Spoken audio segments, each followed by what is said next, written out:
I went over to a friend's house last night.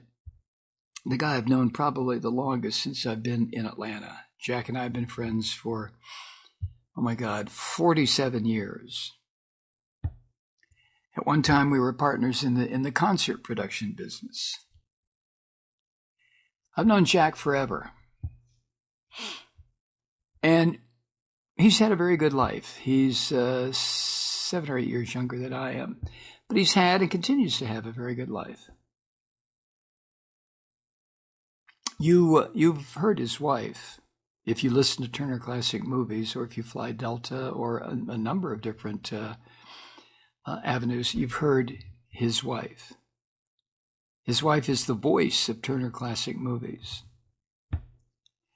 So Jack and I decided to get together last night. I called him up and I said, listen, I'm going kind of stir crazy. Molly and I are trying to adjust to our new life, and Molly's doing fine because she has her little close-knit group of 3 or 4 friends who have been making a summer of this no matter what. No, they don't go to big crowds. No. And they don't hang close to each other, even though all of them have been socially isolated totally and completely for 2 or 3 months. And the parents of the other 3 kids are very cautious, as am I, about what the kids are doing. But we've allowed them to come together so they have some kind of a life. And they've gone kayaking on one of the big lakes north of Atlanta. They went camping at one of the state parks that turned into a debacle because of a rainstorm. They've gone to one of the kids' families where the mom is an expert cook and learned how to make, tiramisu? I can't even pronounce it. And a couple other, to me, fairly exotic dishes. So the kids are in, and they, watch movies, they're doing video games, they're doing whatever teenagers of that age do. I don't think they're doing that. But they have created for themselves a summer, bless their hearts.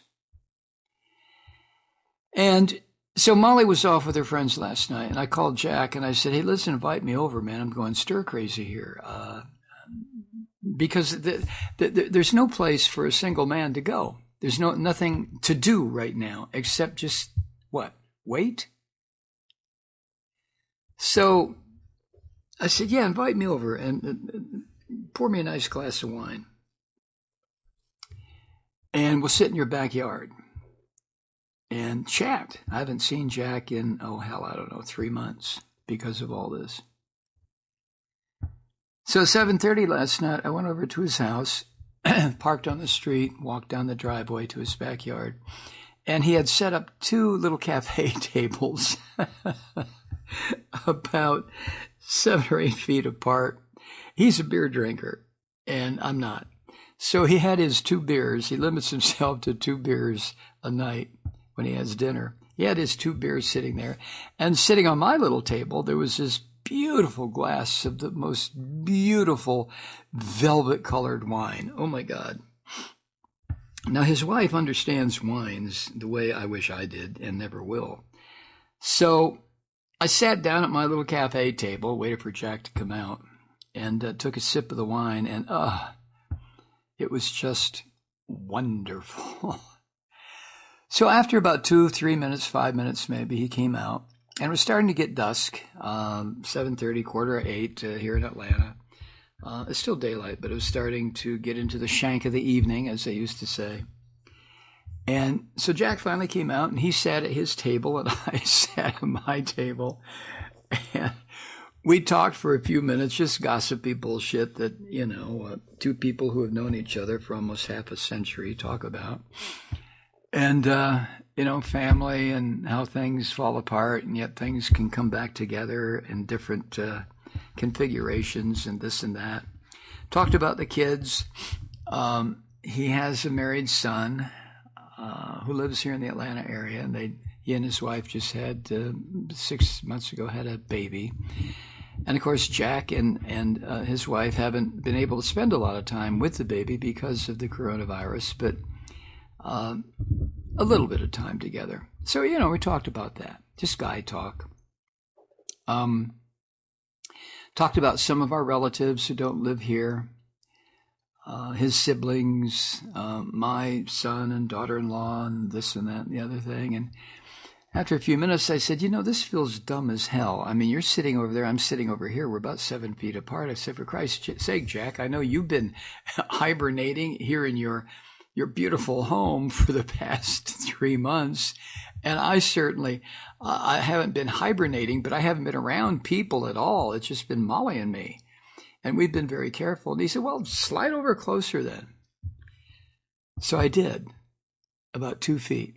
That was it. See, it's already starting to get ingrained in me. Distance. Keep some distance between you and that person. Even when that person is somebody I've known for 47 years.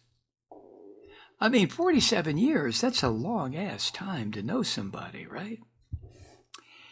So anyway, the conversation went on between Jack and me.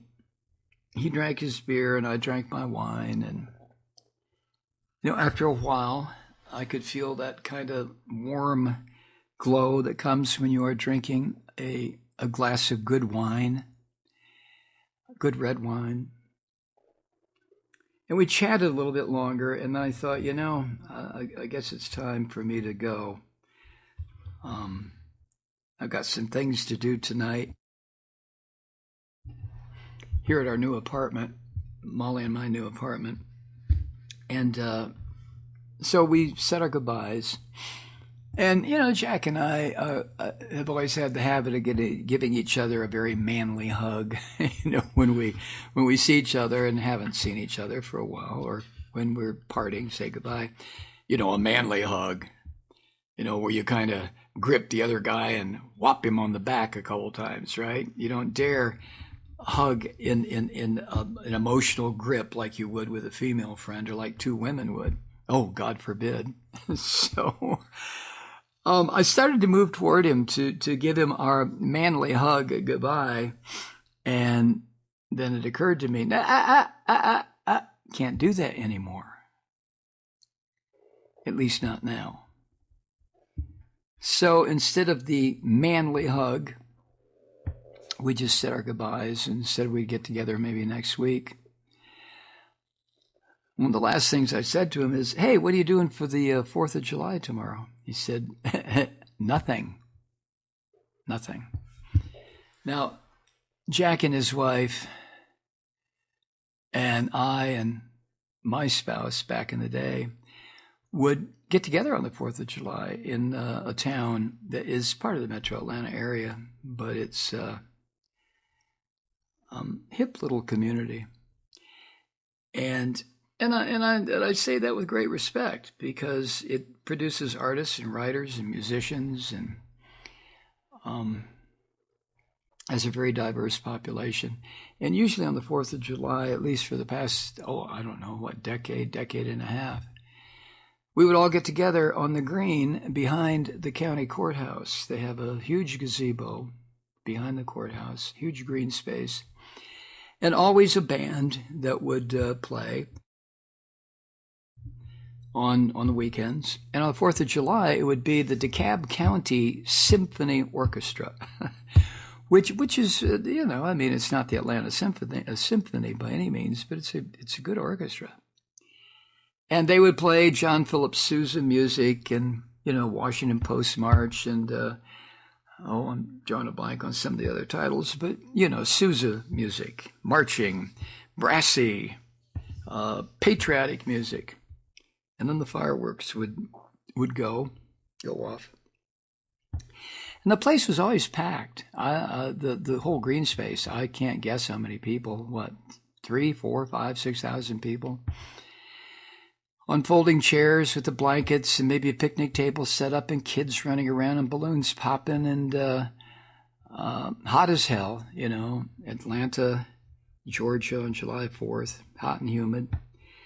But it was always a good time. And of course, this year, because of the virus and because of, for some of us, because of a change in our domestic lives, things are different. Things are entirely different. And kind of sad when you get right down to it. So I said to Jack, what are you doing 4th of July? What are you doing tomorrow night? Nothing. Now we're gonna stay home as usual. What are you and Molly doing? The same. Nothing. Now tonight,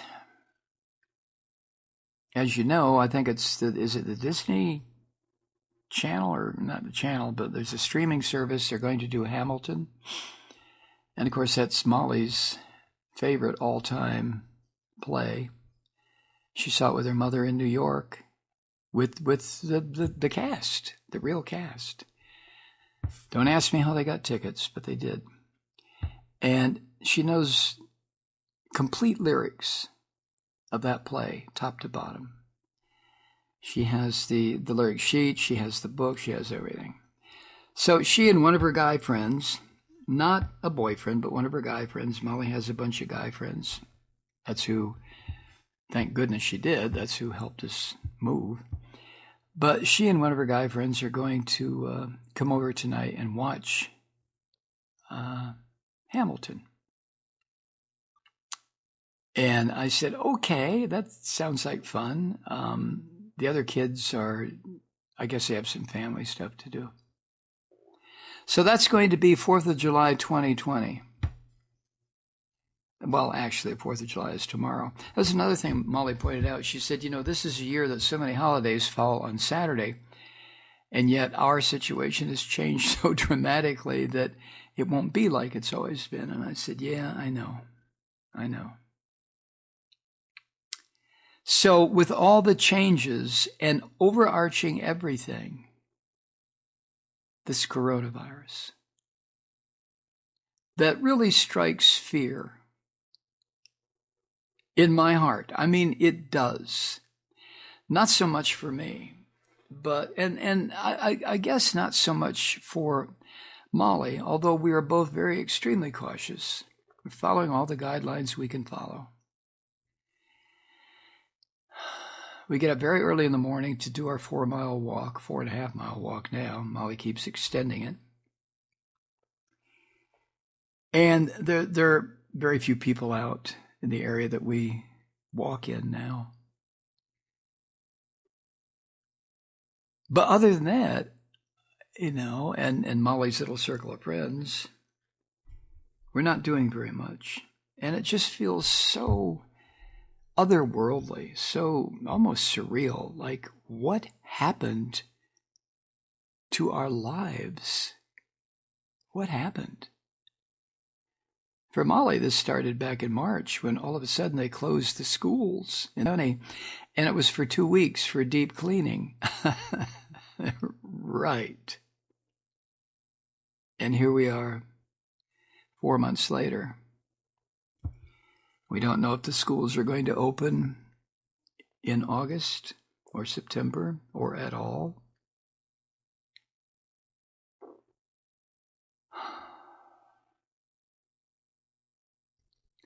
Things change.